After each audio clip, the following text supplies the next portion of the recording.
Hi everybody, I'm Peter Travers and welcome to Popcorn, where we tell you what's happening at the movies. And there's a happening now called Cake. It's about a character who is scarred. She's in chronic pain. It's very dramatic for her, but also she can laugh in the face of it sometimes. Anyway, it is a performance that has gotten Jennifer Aniston nominated for a SAG Award, Critics' Choice Award, a Golden Globe, and I think that when you see her in this, you're going to see her give a performance that has a kind of a bruised emotion in it and a kind of amazing grace. So I'm really happy to have you on the show. Thank you. What a beautiful way to hear that described. All right. Well, see, so my work is done. I love that. The rest is you. Oh, great. Now it's all up to me. I had to know it. But what has attracted you to that? I mean, this isn't... I'm going to say it's a part that you haven't played anything like before. Mm-hmm. She is suicidal because of the pain that she's in and the tragedy that I'm not going to say that. I don't want to spoil the movie for people who haven't been, but go and go soon. Yes. Yeah. Yes. This is, why do they think of you? Who said, they didn't. That's Jennifer Aniston. Yeah, well, she's our Cake. That you know, it was offered to someone else when I read it. Oh. And don't say Meryl Streep. No. It wasn't Meryl. Imagine if I was like beat out Meryl Streep. I just said, please let me have a moment if the opportunity presents itself and this doesn't work out. And sure enough, for me, what was lucky for me was that Daniel Barnes, our director, he kind of thought that was exciting. And wow, I never thought of that. That's sort of an unexpected way to go. And he loved The Good Girl, and he started saying one of my favorite performances was Mary Tyler Moore in Ordinary People. So he was challenged and excited.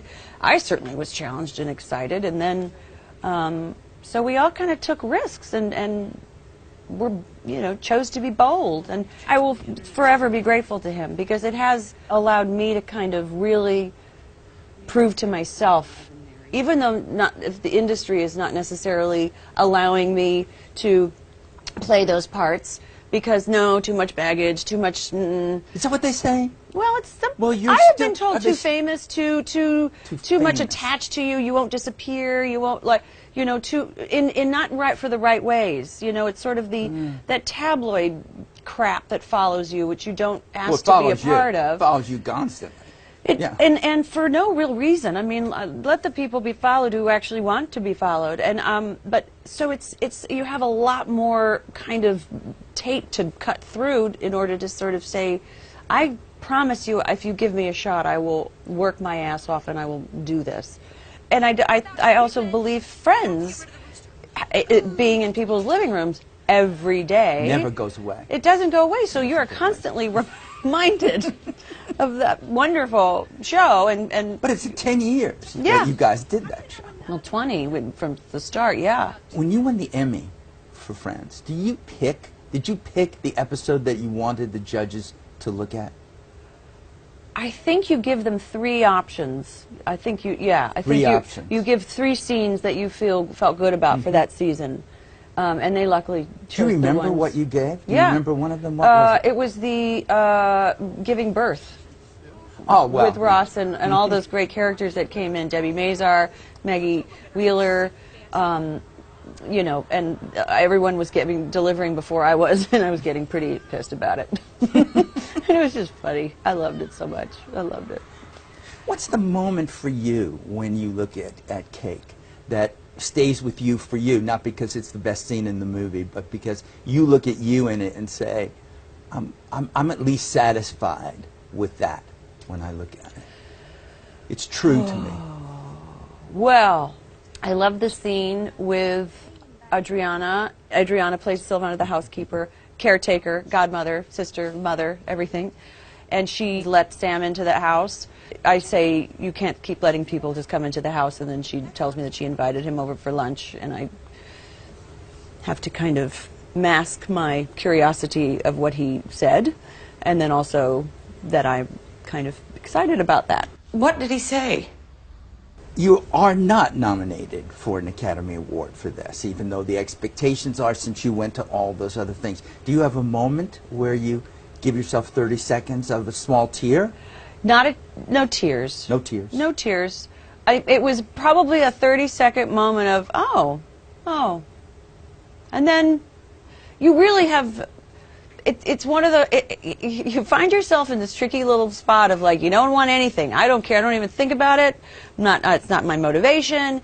Then all of a sudden you get one, and then all of a sudden you're like, oh, it kind of feels nice. It sort of really feels nice to get a little nod here and there. So you can't help but be human and have a little bit of a maybe. But it didn't last very long.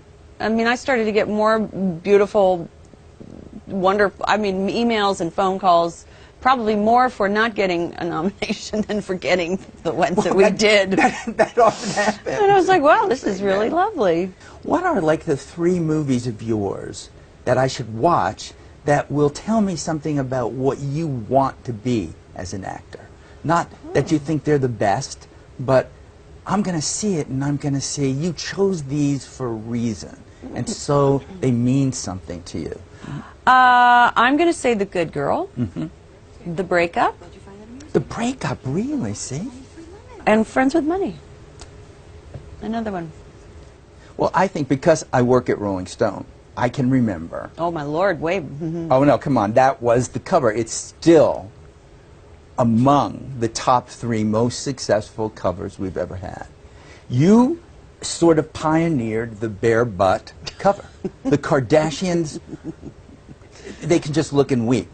That was it. They'll never weep. They'll never, I don't think they're capable. They don't do any of the weeping. I mean, for the right reasons. But when that came out, what was the reaction you got? Oh, I was mortified. You know, it's one of That's those things. Always the point of a great cover. Well, I was 26, and I really was naive again, and these are all the years that you learn and go, oh, okay, so don't, when they say we're going to blur it out, it'll be out of focus, and there'll be writing down the side, and you're like, oh, so this will be cool, it'll be artistic, and it'll just be that, and then it's absolutely not that. I thought it was a little blurry. It was a little blurry. It was a little blurry. Keyword little, blurry. But there was, you know, I just remember my dad, and all I was just thinking was, oh, my Lord, my dad. And then I spoke to him, and he said, I think it's actually quite nice, honey. Oh, so see? All of that for nothing. Was all that for nothing. But yeah, I was a little embarrassed at first, but then it was okay.